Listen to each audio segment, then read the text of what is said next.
compliance a risk? This is an extremely interesting topic when it comes to also looking at the different standards that we have available on the market. Looking at the 19600 standard from ISO, it is interesting to look at the approach that is being taken.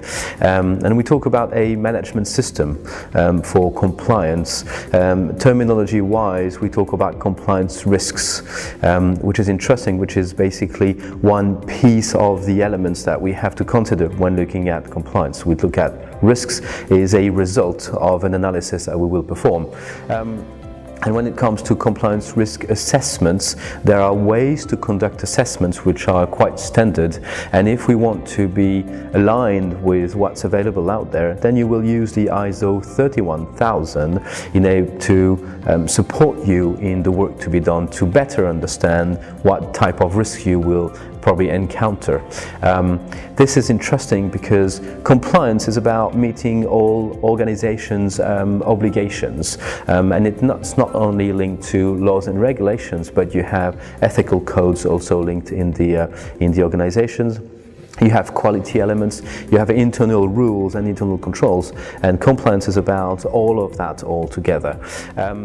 So embedding a culture within the organization linked to compliance is not an easy task to do. Of course, it does come from the top of the company. You have to walk the talk with senior management, and you can use some of these standards to help you to do that. And linked to ISO 31000, which is the international standard for risk management, embedding that element into the 19600 for compliance management system will help you to create value for your organization by making it an integral part of your processes. It is true that it is quite it could be quite technical. It is structured, which is going to help you to be standardized and harmonized throughout your organization. Of course, to understand any type of risk, would it be compliant or not, you have to look at your context, internal and external context, and then you're going to deep dive into your risk assessment. Within the risk assessment, it will help you to first identify your risk in the right way, then you will analyze your risk to better understand it, and of course, thirdly, you will evaluate the risk and to try to make a decision as to, am I going to take that risk or not for the future? And for your decision to support, you will treat your risk as you would like to be, linked to your risk appetite and risk tolerance of the company. Going back to that specific topic about compliance, you need to understand the reasons why, for example, somebody would confirm to be linked to some corruption acts within your company. So the way to do that is you better understand the causes to the risks.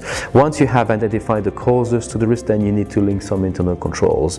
If you understand that some of these causes are orphan causes, nothing is controlling all of that, then this is the reason why your risk will happen. To better understand the consequences of the risks, you need to look at the not only financial consequences, but the personal consequences to the people. When it comes to compliance, it's not all about money, it's about also personal linked consequences as imprisonment, for example. It's not easy to talk about these aspects, but this is why corruption acts will happen. To wrap up a little bit around these aspects, we understand that compliance is black and white. Compliance officers in companies are not here to tell you not to do things, but to help you maybe get to the right decisions. It is interesting to see that compliance is about time. If you're not compliant today, you need to understand when will you be compliant? How much resources am I going to put in that specific topic, right? So is it about money? Is it about systems? Is it about people?